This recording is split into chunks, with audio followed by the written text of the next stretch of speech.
All right, we are climbing rapidly, so Ahmed, I'm going to turn it over to you and let you get things started. Right, so good afternoon, everyone. Thank you so much for joining us today for this session. It's a great pleasure for me to introduce our guest speaker, Aurora Santiago Ortiz, who is a social justice education scholar, lawyer, and filmmaker, and a PhD candidate in social justice education at the University of Massachusetts Amherst. She has published multiple articles and book chapters, and her work links anti-colonial, anti-racist, feminist, and queer social movements to community-based participatory action research in Puerto Rico, the US, and the Americas. She particularly focuses on Black, Indigenous, and women of color understandings of solidarity as a praxis of coalitional work across difference. She's one of the founding members of the Cayey Urban Hub Collective, an organization that aims to support intergenerational leadership, social justice, and dialogue in the town of Cayey in Puerto Rico. Uh, as you see, we can go on and on about her amazing work. So without further ado, please join me in welcoming our wonderful speaker, Aurora Santiago Ortiz. All right. Hi, everyone. Good afternoon. My name is Aurora Santiago Ortiz. Thank you to Clayton and Ahmed for that generous introduction. My pronouns are she, her, ella, and I'm speaking to you from Daquina, the unceded homeland of the Abenaki and Wabanaki peoples. I acknowledge and honor the land and waterways that have been stewarded by the Alnabac, and I am from the archipelago of Boriquén, land of the Taino people, also unceded, past and present. I would like to thank Audrey Sagrinsky and Dean John McKnight for inviting me to talk a little bit about my work, but more importantly, engage with all of you in conversation today. And thank you to everyone that worked on this conference, including the tech folks who've done such amazing work. And thank you to all that are here today. So I am going to I'm going to share my screen so you can see my presentation. And once I do, please let me know if you are able to see it. Okay, great. So the presentation is titled Towards an Anti-Colonial Stance in Critical Service Learning, Challenges and Possibilities. And I'll begin talking a little bit about how I got to the work that I'm doing and to the work that I did in service learning and some of my experiences and what led me to think about and grapple with the issues that I discuss in my article, From Critical to Decolonizing Service Learning, Limits and Possibilities of Social Justice-Based Approaches to Community Service Learning. So I am currently a PhD candidate, as was said, in the social justice education program at UMass Amherst. And before I begin, I wanted to ask you all a question. So since I cannot poll, what I'm going to do is kind of have you all either write in the chat or answer yes. So I wanted to ask, are any of you currently involved in service learning? You can put an applause next to it. You can put in the chat that you are. Okay, I'm looking at the chat. Yes, yes. Okay, so there are folks here that do that work. Or have you done service learning in the past? And another question is, are you either from the admin or faculty side, or are you from the student side?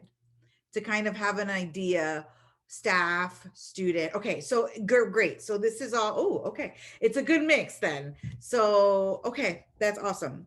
And then my second question to all of you that you can answer in the chat is have you ever heard of the term settler colonialism? Okay. Okay, great.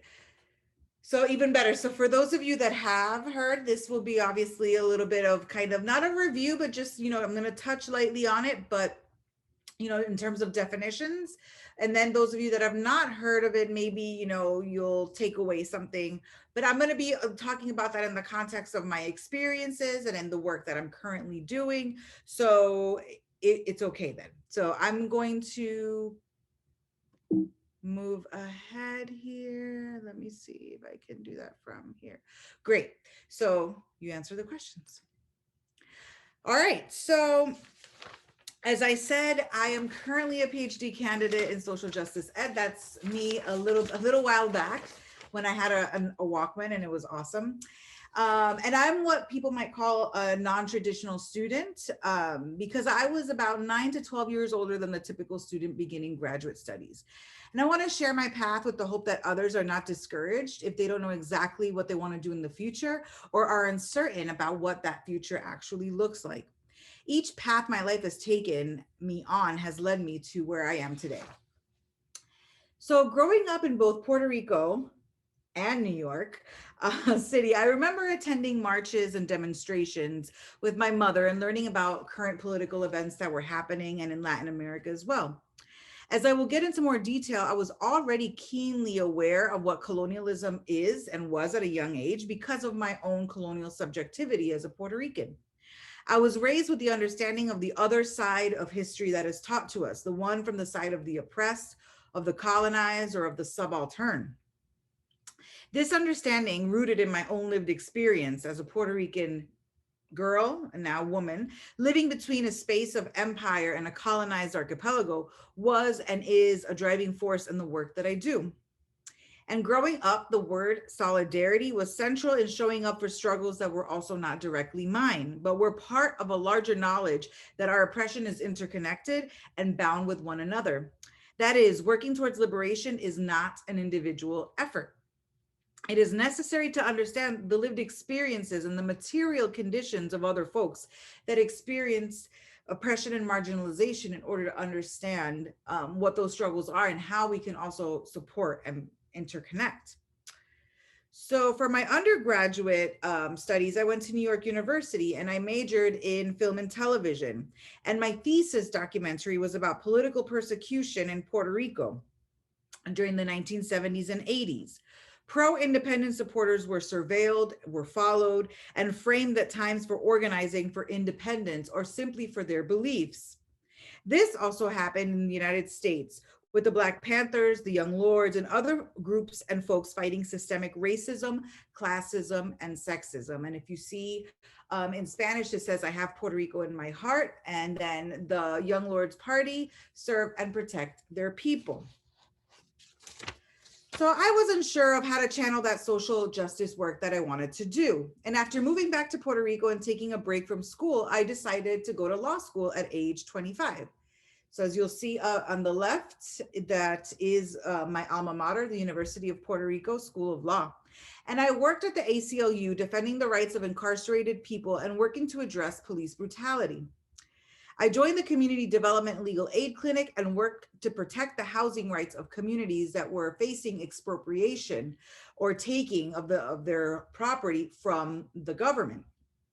I entered law school in 2007 at the beginning of a deep recession or depression, it might be called at this point. This is worth noting because when I began law school, there was a semblance of a guarantee that you would actually be employed once you graduated. And when I graduated in 2011, that's me with my baby, the panorama was much different. I could not get a job and the market in Puerto Rico was saturated. As you can see, I also had a 6-month-old baby and was a single mom. At the time, I was disillusioned with the legal profession and the system. I did not see how I could affect change, direct change, in a system that protects the powerful and privileged and castigates those with the most to lose. Fast forward a little bit, and I started working as an AmeriCorps Vista in various nonprofits in Puerto Rico. I experienced the good and the bad of these organizations and saw how they worked with volunteers and the kinds of service projects they carried out.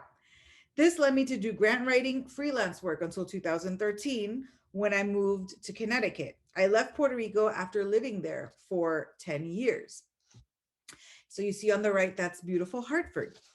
I was extremely fortunate to arrive and begin a job that had to do with community outreach. I was hired for my past work as a Vista and not my law degree, interestingly enough. I coordinated a community service learning community, teaching courses around service learning and also coordinating service sites, etc. And these courses incorporate the social change model of leadership development. Maybe some of you have heard of that. Maybe some of you have used that model. So it goes kind of from the individual to the systemic. And that model was created by Comedes, Wagner, and Associates. And I had no prior knowledge of that model before teaching that course. So it was a learning curve as well. And many of the course's readings were drawn from this book that many of you may have heard of, called Readings for Diversity and Social Justice. And that book was edited by many of the folks from the social justice education program at UMass Amherst, but more on that later. So students were living in a learning community residence hall and took one course per semester with me. And they completed a number of minimum hours at a service site, which I also supervised, as I said. The course took a critical look at the root causes of the issues that created the need for service in the first place. And this included an analysis of race, class, gender, ability, sexuality, settler colonialism, and colonialism as well, because the two are different. And I can talk about that later if you'd like. Many of the students were beginning their college careers, and many of them were coming from the majority of white towns, mostly in Connecticut and in New England. And some had 1 to 2 Black and brown folks in their high school, and some had only met one Black person in their life. And this is at a predominantly white institution, but it's, in Connecticut. I was a little bit shocked and surprised about that. I'll tell you the truth. Obviously, growing up in New York City, my experience was much different. But I was confronted by students telling me that they don't see color, or that there are two sides to the issue. And this was right around the time of the Ferguson protests after the murder of Mike Brown. And there was a student there who I'll never forget, a white male student, who told me that this was not a systemic race issue. I remember having conversations around statistics and law enforcement quotas, where they had to give a certain amount of tickets to residents. And the outcomes of these seemingly neutral policies were that many Black residents had records, had their rights removed, or were in a system that forced them to cop pleas and thus were disenfranchised. So they couldn't, borrow money. The effects of this, spread out and had very real consequences. So it was a challenge to even begin shifting these charity-based and top-down forms of service into critical and systemic understandings of oppression. I took students on field trips, for example. One second, there we go. I don't know if any of you have gone to El Mercado in Hartford. We went there to just share a meal and have a conversation. I brought in different guests. I had 2 professors that came that day. Has anyone ever been to El Mercado? You can write in the chat if you have. I recommend it. It's amazing. It's a microcosm of the different Latinx communities living in Hartford, Peruvian, Colombian, Dominican, Mexican, and they have an awesome supermarket where I got my food because I was missing my Puerto Rican food. We ate and discussed Latinx migration in this meeting, and to kind of get them away from, and many of them were from Connecticut and had never even visited Hartford or El Mercado, so although we did not go into deep conversations about settler colonialism at this point, we did discuss US colonial expansion as a consequence of the 1898 war, specifically the Spanish-American War, in the case of Puerto Rico, right? And how many folks from Latin American countries ended up coming to the US undocumented, often under dangerous conditions, precisely because of US foreign policy. So I'm going to go back to Readings for Diversity and Social Justice. Through that text, I found out about my PhD program. And one of the editors of the book, Jimena Zúñiga, is a faculty member at the SJE program.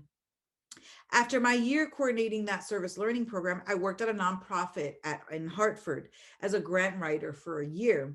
Again, it was a learning experience in terms of how community organizations function, with all their positives and not so good things. So during this time, I applied to the social justice education program at UMass and began my doctoral studies in 2016, and that is UMass. During my first year at UMass, I wrote the article that I had mentioned earlier on, From Critical to Decolonizing Service Learning, Limits and Possibilities of Social Justice-Based Approaches to Community Service Learning. I wrote the article as I was developing my own theoretical toolkit around social justice and community university partnerships. The article comes from my own reflections as someone who has participated in a community service organization that is extremely mainstream and largely leaves power relations untouched. I worked as a Vista knowing how problematic the organization is, but at the same time, local orgs benefit tremendously from having volunteers on a stipend and not paying them. So I did this in Puerto Rico as well, where there's, a large fiscal crisis happening, as I said, a recession that now is at the point of a depression. So this was obviously something very positive for many struggling nonprofits to have Vista members. But as luck would have it, I ended up working in 3 different organizations during my year as a Vista because one shut down. The other one also ended up not, being under Vista. So a lot happened, but I ended up working at a university that had volunteers. So I was helping out with those programs. I want to be transparent about this. Anyone working in AmeriCorps either needs savings or needs help from their parents, because you basically make $8,000 a year. And that is not, right, obviously a way to survive, especially someone who was a student later on in life, right? You're not allowed to have a second form of employment. That may have changed since then. But I was able to pay off one of my student loans, which is only about 4% of my total student loan debt, by working at Vista. I recognize the deep contradictions that this entails, right? The positives and the negatives. It's not so simple. I was also inspired by my nonprofit work and the pitfalls of the nonprofit industrial complex. I was asking myself many questions as someone embarking on a doctoral journey, wanting to study service learning or community university partnerships. The kind of work that I did when I taught service learning courses and coordinated the program, how critical was it really? What happens when the students leave? I felt like I did not get through. I think there was maybe 1 to 2, and someone wrote me like a year later saying, now I get it. So it's obviously not an instant gratification process, right? And a lot of the times, time does kind of help people with these concepts, which are complex, and it's kind of that unlearning of everything that you've been grown, and socialized to think. And I knew that some of them hadn't even changed their views at all. So they weren't radicalized, right? And when I say radicalized, I'm referring to the root of something. That's where it comes from. Did the course get to the root of their worldview? Is awareness enough? Is critical consciousness enough?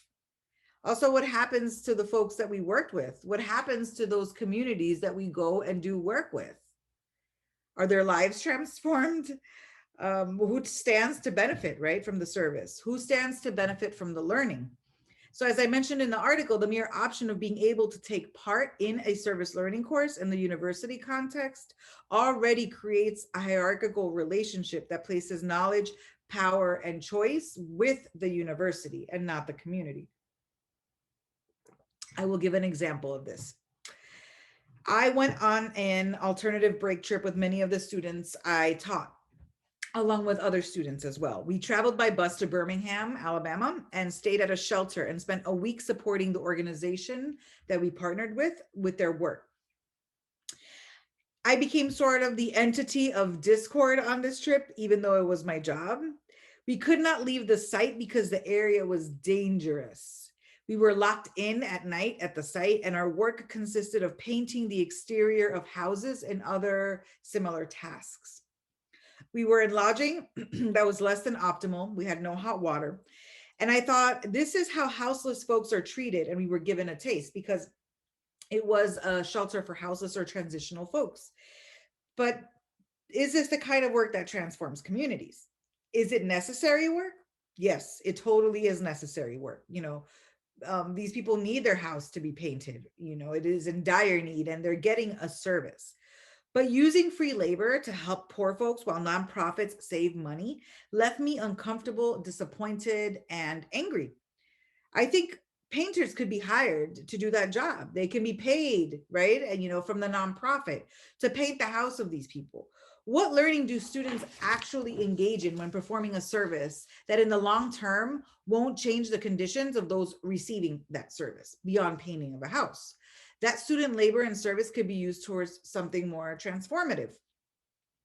I explored various critical service learning initiatives in my article as well that take a social justice-based approach to the work. I was examining the literature on critical service learning, particularly those that use an analysis of power, oppression, race, gender, and other social identities. But what about the actual work done with communities? As I mentioned in the article, critical service learning isn't exempt from deficit-based tropes or damage-based lenses that view communities in need of fixing, saving, or portray them as broken, as Eve Tuck says. Furthermore, and perhaps most importantly, these programs and initiatives center the students and not the community. So what do we want to do, right? We want to teach students, right, that this exists, that there's poverty, but are we tying those views to looking at these communities as in need and not looking at the structural reasons of why that is caused? In the article, I also wanted to bring in the erasure of settler colonialism and in critical service learning. And so what brings me to the main argument of the article and my work more broadly is that service learning is inherently colonial and at many times extractivist. Oftentimes students and faculty go in, perform a service while extracting knowledge from communities for the benefit of students and their learning. These are likely racialized and minoritized communities that are already vulnerable. Yet this doesn't mean that they don't possess their own resources, epistemologies, knowledge frameworks, and ontologies or ways of viewing reality that are equal to those inside academic spaces. So what does it mean to have that settler colonial view, to understand? What does it mean when we acknowledge that we live on stolen land? What does it mean to move towards decolonization as a settler, as a colonized subject that has been forced to migrate, or with ancestors forced to come to Turtle Island, or what is known as North America through chattel slavery? In terms of service learning, I detail various moves or stances that can be taken to kind of begin shifting the way we approach critical service learning or move towards something different altogether. The first stance that I outline is acknowledging the structure of settler colonialism and how it pervades every aspect of our existence, sometimes without noticing it. And what do I mean when I say that settler colonialism is a structure, and more specifically, a structure rather than an event? This is attributed, this phrase, to Patrick Wolfe, who theorized the ways that settler colonialism is premised on eliminating the native. Wishing I had more time to discuss this assertion, there are two main points that Hawaiian scholar Kehaulani Kawanui brings forth while engaging with other native and non-native scholars regarding the structural constitution of settler colonialism. So I have a couple of key points. That understanding settler colonialism as a structure exposes the fact that colonialism cannot be relegated to the past, even though the past present should be historicized. Settler colonizers come to stay. Invasion is a structure, not an event. It's still happening. It's still here. It's what structures our existence. Settler colonialism destroys to replace. The lands, the traditions, the knowledge of indigenous folks replaced by what we are living in. Settler colonialism structural racializing logic places Blackness as all encompassing, right? So one drop rule and you are considered Black, which means that you exclude as well rights. And then there's also the blood quantum where you have to prove that you're indigenous in order to have rights. To be indigenous is to have a claim towards land which obstructs settler access. So, as I mentioned earlier, understanding settler colonialism structurally also necessitates our own understanding and complicity in that structure. For example, what myths do we perpetuate? Do we talk about Thanksgiving or Columbus Day as celebrations or as remembrances of mass genocide and the systematic elimination of indigenous people? Do we know what land we stand on? However, it is important to go beyond calling attention, right? Not just saying, I acknowledge the land that I'm on. It also means shifting the geography of reason, as philosopher Lewis Gordon posits. It means centering Black, Indigenous, Latinx, and other non-Eurocentric knowledges and worldviews. The final stance that I proposed in the article and in my scholarly work, broadly speaking, is solidarity as anti-colonial praxis. I drew from the work of scholars that theorize solidarity as a decolonizing, decolonial, or anti-colonial practice. So I wanted to go back to ask you all, if you're still here with me, how many of you have heard of the word solidarity before? Raise your hand, write in the chat. Have you ever heard of the word? Yes, solidarity, solidarity. Great. So yes. So y'all have heard of the word before. So if you would like it, if you're able, if you could put in what does solidarity mean to you, I would love to hear, read your kind of definitions or your understandings of what solidarity is.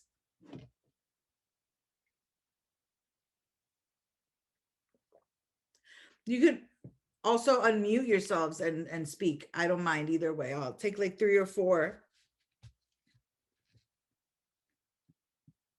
Or you can write it in the chat.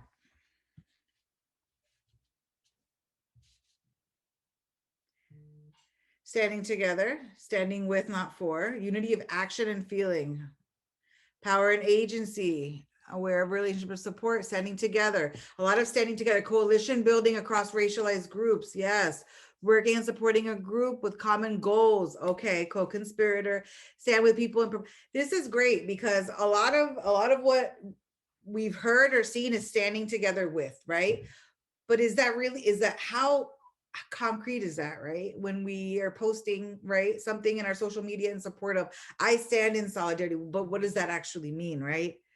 And then when we think about, right, coalition building across racialized groups, can we think about that as well across different genders or across different sexualities or across different abilities, neurodiversity? So, and also there's a point of that commonality, right? What is that common purpose? What are we standing against, right? Does there have to be kind of a us and them? Does there have to be a common, not enemy, but a common thing to oppose? Those are all kind of the questions that I was asking myself when I was thinking about what is solidarity, right? So far we have seen all these answers. Thank you so much. So solidarity is kind of also like an empty signifier, right? It's a word that has no agreed upon meaning, although y'all were very close in your definitions, right? But it means different things to different people. And its origins are based, the Catholics have used it to talk about kind of that ethos. In Marxist literature, it's been talked about when looking at labor, right? So it's kind of also varied out throughout the years. In the article, I advanced various meanings of the word from different perspectives, right? So from critical pedagogy and adult learning to curriculum studies to post-colonial feminism. I also present critiques of solidarity, but call for an intersectional understanding of it, rooted in action, as someone also said, for social transformation, yet able to engage across difference as well. So how do we work across difference? That is the question. How do we create spaces that validate, that honor, that respect, and take those differences in identity as resources? I argue that dialogue can be used as a tool to explore differences by engaging our own pasts, our histories, our contexts. In my own work, I employ dialogue as a methodology of working across difference and a way to build solidarity. And what do I mean by taking an anti-colonial stance in critical service learning in my article? What do I mean by taking a solidarity stance, not only in critical service learning, but in our own everyday lives? I am going to conclude briefly by discussing how I grappled with colonialism and coloniality in my own dissertation fieldwork that I completed over the 1920 academic year. When I began my doctoral studies, I wanted to study community university partnerships in Puerto Rico, but I knew that I didn't want to replicate past experiences that I had. I didn't want to reinscribe or reseed colonial logics around community work, starting with the inherent hierarchies that service learning creates, or only focus on the student learning side. Because as what I did years ago in Connecticut, I had a certain leeway, but obviously I had to go beyond, I had to stay within these parameters that were dictated. So I'm interested in community university spaces where knowledge is created and shared horizontally, where the projects benefit the community beyond a one-time thing or short term. that don't get at the root of systemic inequities, anti-Black racism, heterosexism, ableism, transphobia, homophobia, and colonialism, among other forms of oppression, and seeing how these are all interconnected. I see one possible shift or anti-colonial stance in creating other kinds of relationships, whether they be academic, community related, or in our own familial and social circles based on solidarity. So beyond needing a common enemy, right, which is how I learned growing up, going to marches, we have to stand against this. What if we start to practice this as our everyday life, right? So especially because we're living at a time where, we're taught to compete. We're taught these logics of individualism. We're taught that every person for themselves, and that we have to like go, go, go, produce, produce, produce. What does it mean when we transform our way of relating to other people, right?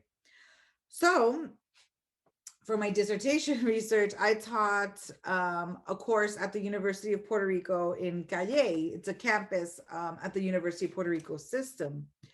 And that course merged intergroup dialogue, a critical dialogic methodology that's concerned with creating shared meaning across difference, and participatory action research. So participatory action research is a methodology and form of knowledge production that brings in people from inside and out academic spaces in a collaborative partnership that seeks social transformation. I began partnering with undergraduate students that took my course and community co-researchers that came from different activist backgrounds, and also community leaders. We started meeting in November 2019 to work to understand what the concerns and desires of the community were. I don't know if some of you have read this article about suspending damage. It's by Eve Tuck, and looking at how, as I said earlier, communities are portrayed as damaged, broken, with these deficit narratives. So I was trying from the outset to talk and approach the work that we were doing, not as like we're here to fix a problem, but we're here to see how we can be a resource, because there's a disconnect in this case between the campus and the community. How can we bring them together? How can we leverage what we have in order to support communities in their development or in whatever they want to do, right? So students, what we first did, because you have to actually, get to know the community that you're working in, which is really helpful, obviously, in terms of building relationships. So my students, what they ended up doing is they did an asset map to begin with, which consisted of a structural census. If you see on the bottom right, all of that map with all of those numbers, my students went on foot and mapped the whole urban hub, like the town center. So if you think about in the US, you have Main Street in a lot of ways. Well, the Puerto Rico as an ex-Spanish colony, if you've ever been to Spain or to Mexico or Latin America, towns have a center, and that center has a cathedral. And basically the businesses surround the cathedral, and there's, restaurants. And I don't know if you've ever seen a movie with like thinking about Venice, the Piazza San Marco, like different, these cities are organized around that. So what happened in Puerto Rico basically is that when the automobile came and highways were built, people started moving out of the town centers into the suburbs, which what ended up happening is the suburbs ended up, the town centers ended up being kind of desolate, alone. There's many abandoned buildings, and life kind of just ends after 5 p.m. There's not a lot going on, except some bars, like a restaurant or two, but nothing, there's not a lot going on. So my students, what ended up doing is that they mapped all of the structures. So as you see on the top left, they did like a distribution of the kinds of structures. So residences are 32.3%, businesses are 27.3%, so almost the same. And abandoned buildings are 13.1%. There's some estimates that have that number at like 20% of town centers with abandoned buildings, but they also have cultural landmarks, institutions, and different service agencies. So the students did that to get to know the town. I'll go back here. So when we realized that there were no community spaces to meet throughout our meetings, we're discussing what's happening in the community, we decided to work towards opening a physical community center. The space would provide activities and social events for elderly residents, for an inclusive space for LGBTQIA plus youth and adults, and survivors of gender violence. But because of the COVID-19 pandemic, we created a virtual community center where we introduced ourselves as the research team, shared the asset mapping project the students did, and connected folks to resources that provide support. So as you see here as well, that's showing you what the actual website looks like on the phone. You can access the report. So this is done as like a resource for people in the town. So we organized under, we're creating community through dialogue, collaboration, and solidarity. And we explain what our project consisted of. So we also share the other participatory action research project that we did, which is a digital oral history exhibit that I will show you as well, centering women's experiences in the town of Cayey, Puerto Rico. So I also want to share a little bit, and I'm almost done, but I want to show you what we actually did with that.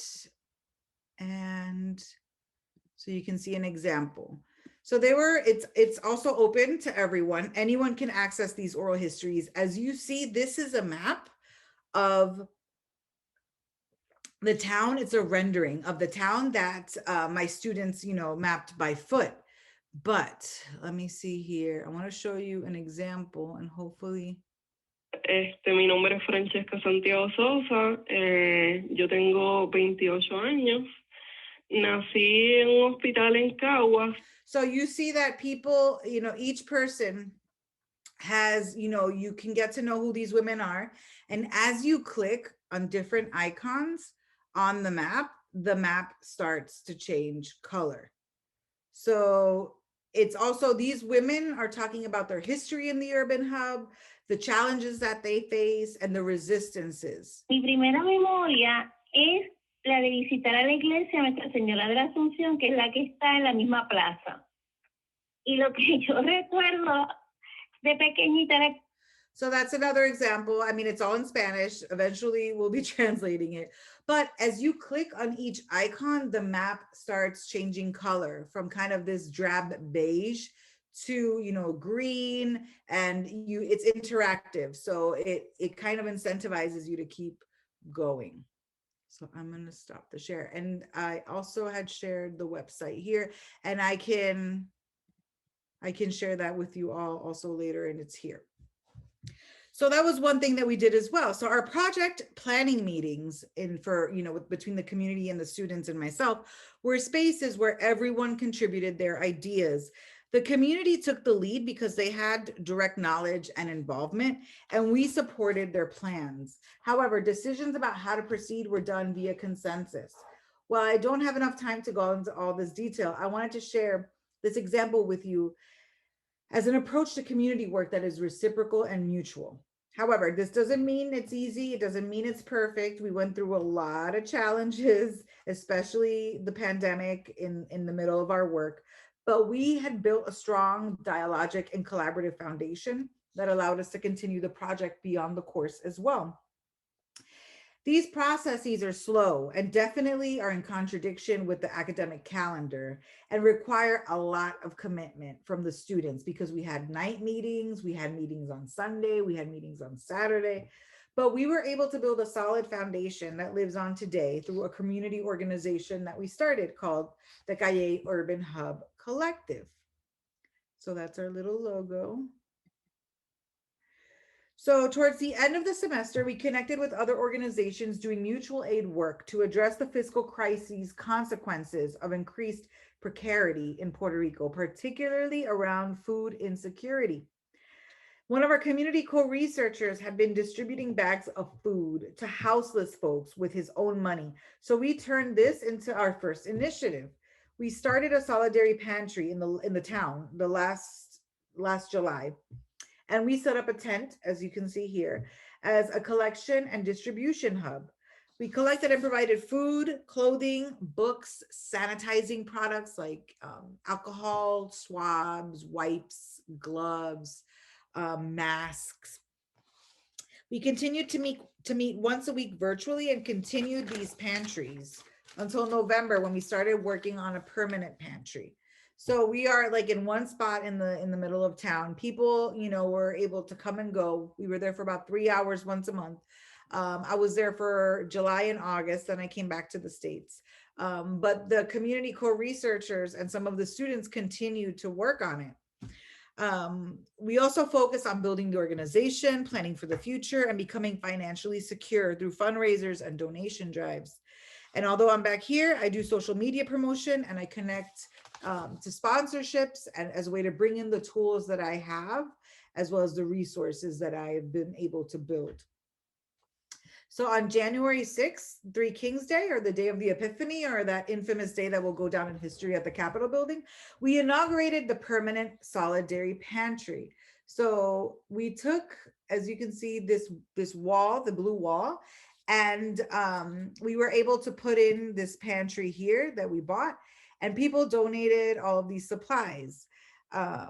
So it was really cool in the sense that, you know, the 4 people that are here, the 2 on the left, the 2 men, were our co-researchers. And then the 3rd woman here, she was one of the participants in the oral history project. And the 4th person is the partner of the 1st person. So they all, you know, were very invested and continued to do that work, which was amazing because I never in my wildest dreams thought that that would, you know, be the result, but it was amazing. So I conclude here and open up the Zoom to any questions you may have. I want to thank everybody for allowing me to share my story, and hopefully some of this can be useful to the work that you or your students or yourself do in the future. And I end with this photo of my daughter and my mother last year in the International Working Women's Day March in Puerto Rico, right before the pandemic started, as a way to say, you know, this work continues generationally. So thank you so much, everyone, for being here. And I think we have enough time for questions. So thank you.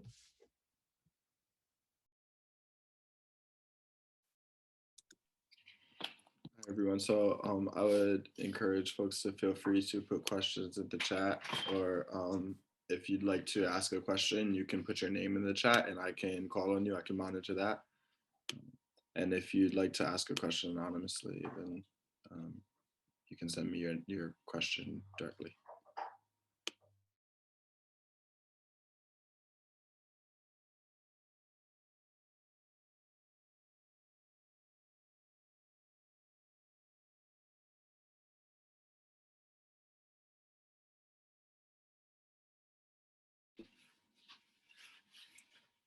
Hi, Rochelle, feel free to go ahead. Hi, thank you so much, Aurora, for your presentation.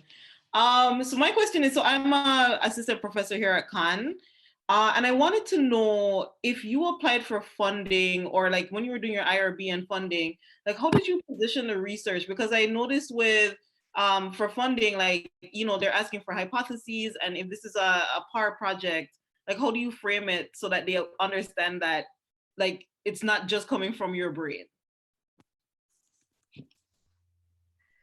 So let me tell you, Rochelle, the IRB process was horrible, which was one of the like constraints of the project, because I had to get IRB at UMass and also in Puerto Rico. So that made everything take a lot longer. And I was also very transparent with my students. I said, we cannot start until they say, okay, in Puerto Rico. So I got IRB finally, really, to be able to start in about October. I had UMass IRB, but I didn't have Puerto Rico IRB. So we couldn't really start. So the way that I framed it, I was also, you know, for issues of authorship and ethics, I would never do my dissertation as a PAR project, because the people that work with me are also authors, right, of the work produced. What I did was I studied the collaborative relationship in participatory action research. So I did, like, I'm doing an ethnography of PAR. because I didn't say this many times, you know, when people talk about PAR, they talk about the outcomes, but they don't talk about the process. What is that like? What happens when you have people working like from different, identity backgrounds, you know, class backgrounds, race backgrounds, all of that. So I wanted to understand those dynamics using dialogue to do that as well. So it was an intervention more than like doing that PAR project. But I framed it as my primary study is wanting to know, right, the collaborative relationship. But then I asked for IRB in secondary studies. So my 2 secondary studies were a survey, never happened because we stopped working with the people we were working with originally. And then we went on our own. And then we had an oral history project. So oral histories are not usually, you know, you don't need IRB, but they made me do IRB for them as well. So if you want to talk some more, you can email me and I would be happy to talk to you, share my, you know, I would redact the protocol, like I wouldn't have people's names, but like I can talk about that process more, because PAR is gaining more like legitimacy within IRB, like the practice has been done. So at least my institution was more open, but I had to detail every last little thing. And it's really hard because when you do PAR, you don't know what the end is. You know, you're trying to get people to like do this collaboratively. So I had to amend my IRB various times as well. So it was a whole thing. Yes. Thank you. I hope I answered your question. Yeah, no, you did. And I'll reach out to you. Yes, please do.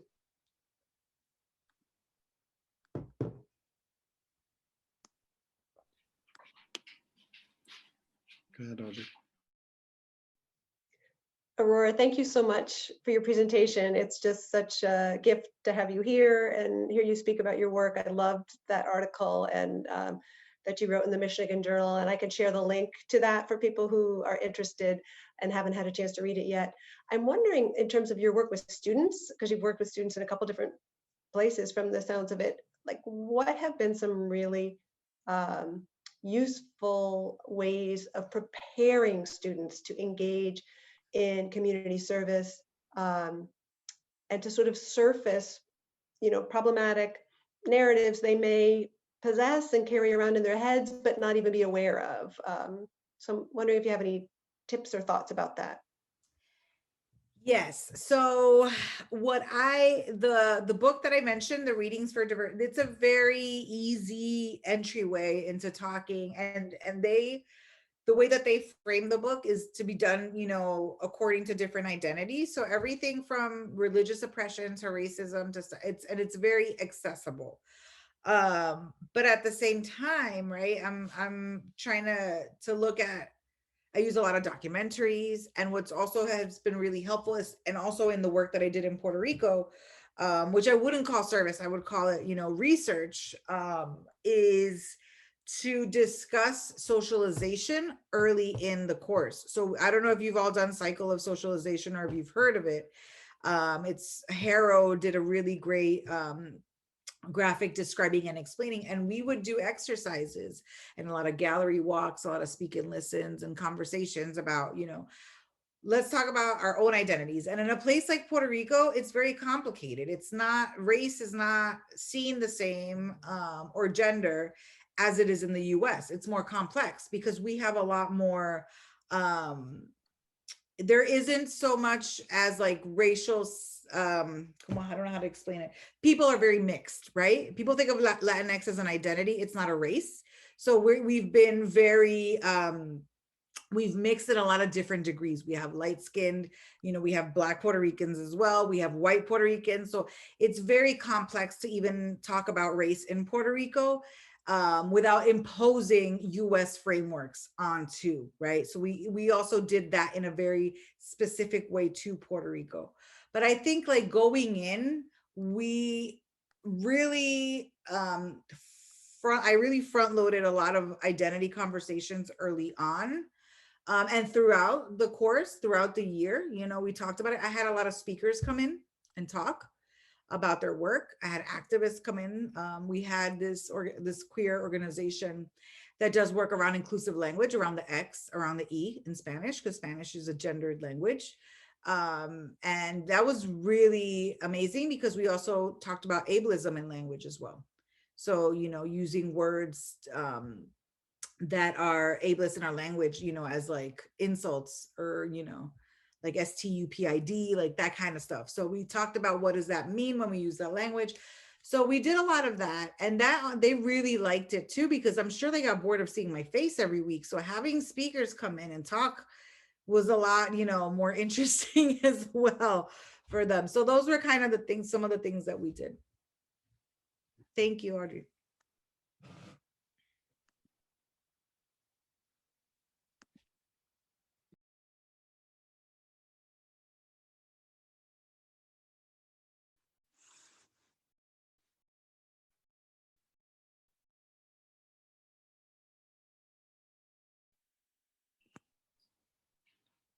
We do have time, so this is a great chance to be able to offer up some questions or share ideas and what you're thinking about. I had a question in relation to encouraging students to first really get to know the communities that they're entering. And you mentioned the mapping as one option. Are there any kind of other suggestions that you have for students to really get a good idea of the communities that they will be entering? So we did a couple of other things besides the mapping. We had folks come in, and I'm looking for the book, one second, because I found it. I'll tell you more in a second about the book. But we took walking tours of the town. We connected with local historians and with the community leader.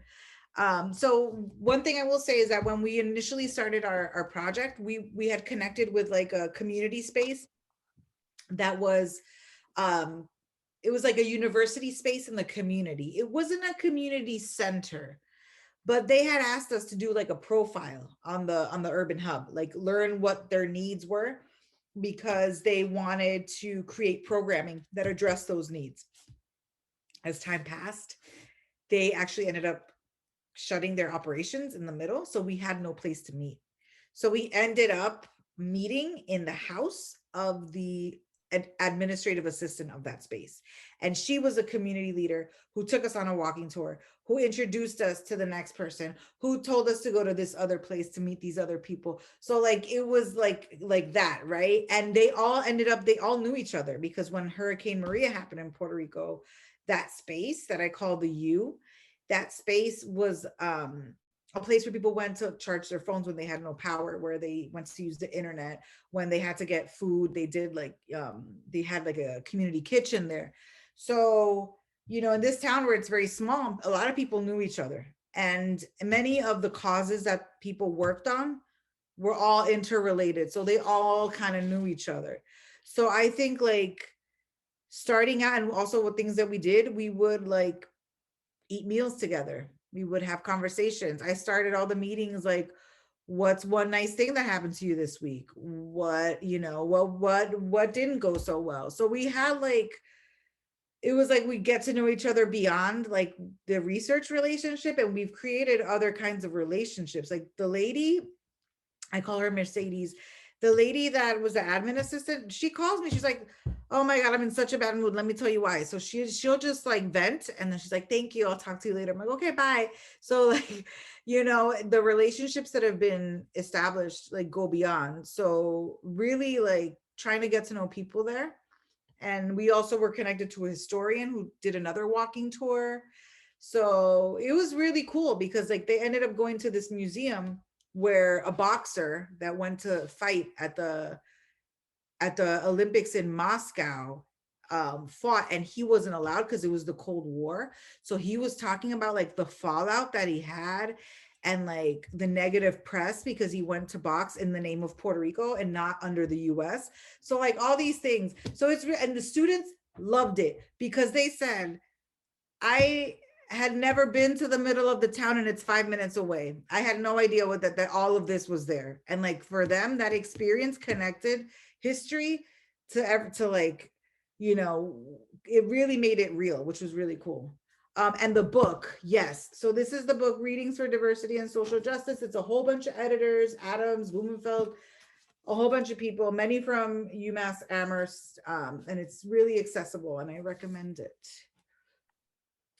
I have another question. Do you do anything with your students to help them reflect? Yes, and understand themselves and their system? Yes, in their engagement? Yes. So a couple of things that I did. They did reflections on the readings. So I had like one section to talk about readings, race, class, gender. We did like modules, race, class, gender, colonialism, sexuality. And then they, at the end of the second semester, so I had three students the first semester, 4 students the second semester. 1 student went off to the Army. So the 2 students that were in the first semester continued the class in the second semester. So I had 6 students, 4 community co-researchers. They wrote a testimonio. So I don't know if y'all know what a testimonio is. It's a Chicana Latina like pedagogical tool, but it's also something that emerges from kind of post-war conflict in Central and Latin America, where people kind of testify their experiences to preserve memory, right? To have a historic and collective memory, but to also talk about the ways that they've been oppressed and the crimes that have occurred. Rigoberta Menchú is an example of that. So they wrote testimonials about 3 events that happened. Hurricane Maria. While I was there, we had an earthquake swarm. So we were there, there was a 6.4 earthquake and it like destroyed a whole town in the south of Puerto Rico. And also the pandemic. So they all wrote about like their experiences, and that was really powerful. And like they said, like we haven't had the opportunity to really sit and think. And these are students, it's not like in a lot of classes in the US where we're very fortunate. Like a lot of my students, in the US it also happens as well, but from the institutions that I've been in, it's a lot of like, you know, upper middle class students. I had students here that had 3 jobs. They don't live in dorms. They live with their parents. Some of them had to connect on a cell phone to their classes 8 hours a day. I had a student on one ear with the unemployment office for 7 hours on hold and in class on the other ear. So it was like mind blowing what these students go through and then show up, right? Committed. So those are kinds of the things that we did. And Miriam, you have a comment, so I'll be quiet now so you can comment. I like didn't have the title of the session that I was supposed to log into, and I like checked in and I like repicked this one that I'm pretty sure was like my first pick, and I'm really glad that I did, because even though I figured out like what I want to major in, even though I figured out what I want to do for my master's, seeing what you like got the chance to study just like clarified everything for me. And I didn't know that you could do what you did until I saw you do it. And when people say like you can't, like a lot of people have a hard time doing things without seeing it first, that's what just happened for me. So thank you for that. Like you just made it clear for me, and now I'm not like struggling anymore because I didn't know you could do that. Thank you so much. That's like one of the nicest things I've heard in years. So I appreciate that so deeply. Yeah, it can be done. I mean, it's a tool for organizing, right? You can work with communities to organize towards, you know, goals that are aligned with, you know, decolonization and liberation. And, you know, even though all of my students were like, I feel like my grain of sand, I'm like, no, y'all did amazing work. And you're also shifting the way you think. You're not thinking of like, you know, from an individual, you're seeing things from a collective. And I think that's also very important in terms of the work. Sarah has a question. Firstly, thank you so much, Aurora. I really enjoyed hearing your journey and your contributions.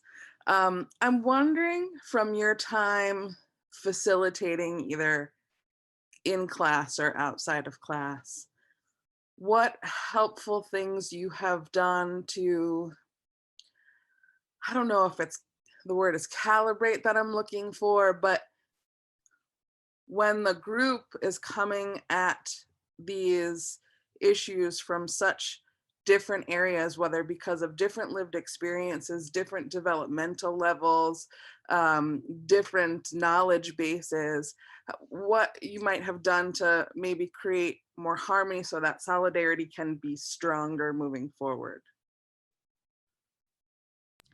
Yeah, I think that's super important to acknowledge that, everybody's coming from a different background. Everybody has different levels of awareness. I don't want to make it a hierarchy, but like people, some people have more access to certain information or even through their lived experiences, because I had students in Puerto Rico say, I don't think that there's racism in Puerto Rico.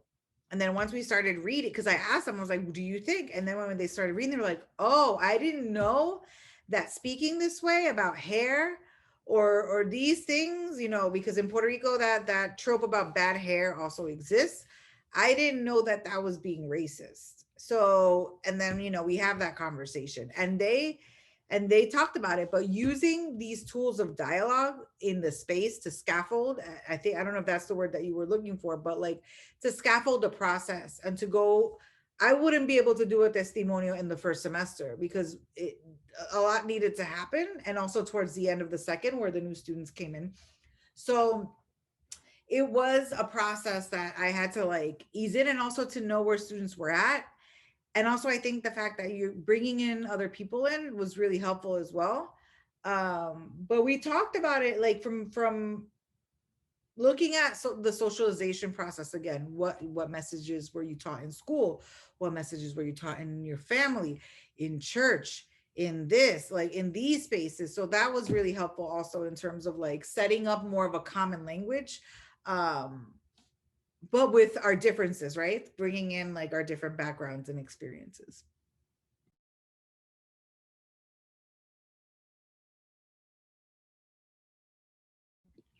Audrey? I guess bouncing off of Miriam's comment, which I loved, I'm wondering, Aurora, if you could talk a little bit about the graduate program in social justice education at UMass Amherst. It's not, a program that our students may know much about, but they might actually be quite interested in it. So who goes there? What sorts of things are people hoping to do with that graduate degree? That'd be really helpful. Yeah, so I didn't know that was a thing until I was working in Connecticut. I was like, wow, this is amazing. So it's both a master's and a PhD program. Before it was an EDD and it transitioned into actually when I started it in 2016. And it's awesome because it's an interdisciplinary program. So you are basically being trained to develop a theoretical knowledge base about oppression and its different manifestations. So they take a lot from social movements. They take a lot from the movements of the New Left, as you saw earlier with the Black Panthers and the Young Lords. So and movements, feminist movements in the 60s and the movements for queer liberation. So they've kind of, put all of that knowledge into something that you can develop yourself as, right? And it's people that study in that program, people can only just do a master's and then go off and be a teacher and go teach in schools or work in schools or be in nonprofit contexts. That's an option. There's also people that want to study schools and they do a PhD, but they focus on K through 12. And there are people who focus on higher ed and beyond. So I take the focus of, I like working with college students, but I also like working with communities. There are people that end up working in student affairs and do a lot of work in student affairs. My first 2 years there, I worked in another living and learning community. So I was a graduate assistant doing that kind of work. It was different than my other experience, but I was doing that. So there's so many contexts that you can work in, and, from the policy base, from the nonprofit, from schools. There's people that work even, they do like different equity, diversity, and inclusion work in like elite private schools. Like there's all, to try to change that kind of world. So there's a lot there. And I took a lot of training in qualitative research methods. I've done ethnography, I've done performance ethnography, I've done regular schmegular, qualitative research, I've done quantitative research, I've done mixed methods. So you train to be a scholar, a researcher, but it's also a space where you can bring kind of that, those commitments to activism if you're involved in that, and kind of bring in that knowledge to like those spaces that you work in as well. So yes, and if anyone wants to talk, I'm also going to put in my email to folks if they want to email me at some point, and we can, I'm writing my dissertation, but I will answer your email and we could get a virtual coffee in April when I defend my dissertation.